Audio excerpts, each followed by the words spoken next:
सबको फ्राई करके खाने की आदत पड़ी है, पूड़ी तल करके, पकोड़े तल करके, छोले और भटूरे बावड़ो सब, फिर गैस बनती है। और कुछ तो मतलब सोचते ही नहीं, गैस बन रही है फिर भी छोले भटूरे पेल रहे हैं, फिर ऊपर से गोलगप्पे खा रहे हैं, फिर पनीर खा रहे हैं, फिर पराठा। अरे बोले जी उसमें मक्खन में बना, अरे मक्खन रोटियां के ऊपर डाल करके खाओ।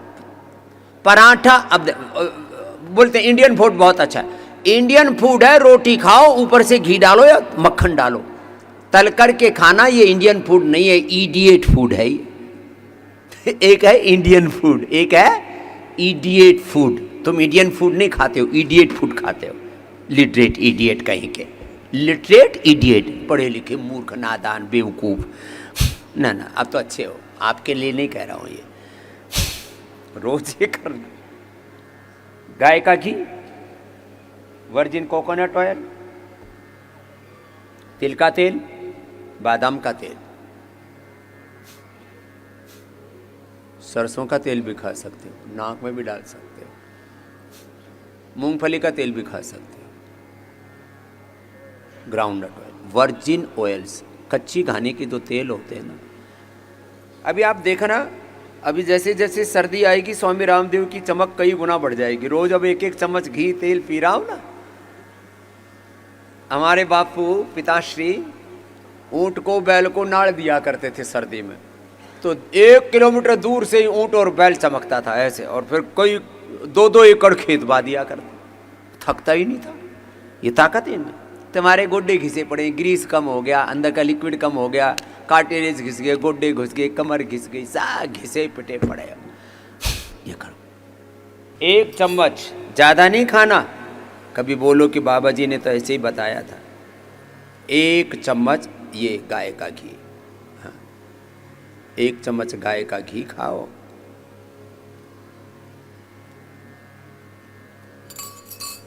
अथवा नारियल का तेल, अथवा ये तिल का तेल, ये तिल का तेल,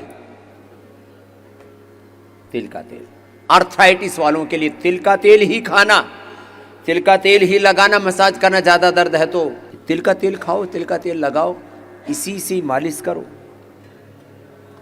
जिनकी प्रकृति बहुत नाजुक है, बहुत कमज़ोर है, आप ये जो सिर में दर्द रहता है, पूरा शरीर बुरा हाल है, नाक में डाल लो बादाम रोगन और इसी को 1 चम्मच खा भी लो। ये सब अच्छा लगता है खाने में। मैं इसलिए खा के नहीं दिखा रहा हूं कि मुझे कोई एडवर्टाइजमेंट करना है। लोग अरे ये खाने की भी चीज है। तेज गर्म पानी करो। कुछ चीजें ऐसी अनुभव के बाद पता लगती है। लोग कहते थे, अरे लोग क्या कहते थे, हम अपनी बताएं। हम पहले गोमूत्र रोज नहीं पीते थे, कभी कभी पीते थे अनुष्ठान पर, पूजा पाठ में, क्योंकि उसकी गंध है ना बड़ी अजीब सी आती है। तो हमको एक गुरुजी का बताया हुआ, एक बंगाली बाबा थे, इधर बिजनौर के पास गंगा जी के किनारे रहते थे।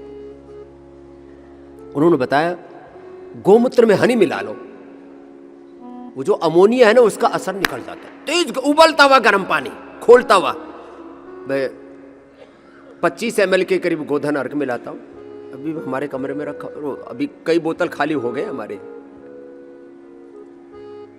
और उसमें उबलता हुआ तेज गर्म पानी डालते हैं, फिर उसमें हनी डाल देते हैं।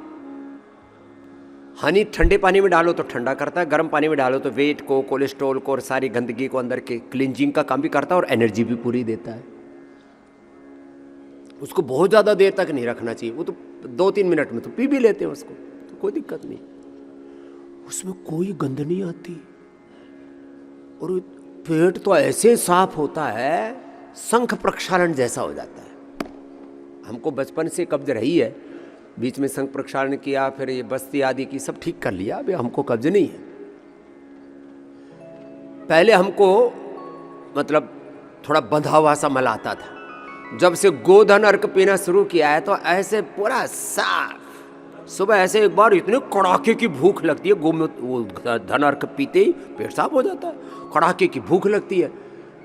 फिर जो हम भोजन नहीं करते, भजन करते हैं, तो फिर वो मन डाइवर्ट हो जाता है भजन में, तो विस्मृत हो जाती है भूख। फिर दौड़ लगाते हैं तो शरीर अपने जहाँ से उसको ज़रूरत है वहाँ से ले लेता है, तो इसलिए हमारा फैट नहीं बढ़ता। जो भी कहीं एक रत्ती भर भी कहीं एक्सेस फैट है वो सब मेल्ट कर देता। कहाँ ब्रेन स्ट्रोक, कहाँ हार्ट अटैक, कहाँ कोई इन्फ्लेमेशन, रह ही नहीं सकता। अब फिर आकर के यहाँ सुबह ब्रेकफास्ट कर ही लिया, आपके सामने ही कर लिया, चौड़े में ही। ये है बाबा जी, what is the secret of your power, तो this is the secret of my power. ये लोग इन्हीं चक्करों में रहते हैं बाबा जी। अरे हम कोई सीक्रेट नहीं रखते, this is the open secret. ये है जीवन जीने का सलीका, जीना सीख लो। अब देखो ये इतनी चीजें खा के, अब जितना मैंने योग किया उससे डबल करवा लो मेरे से, पूरा वेग के साथ। ऐसे नहीं कर बेटा, भस्त्रिका पूरा। अब करते ही माथे में पसीना आने की अंदर से तैयारी हो रही है।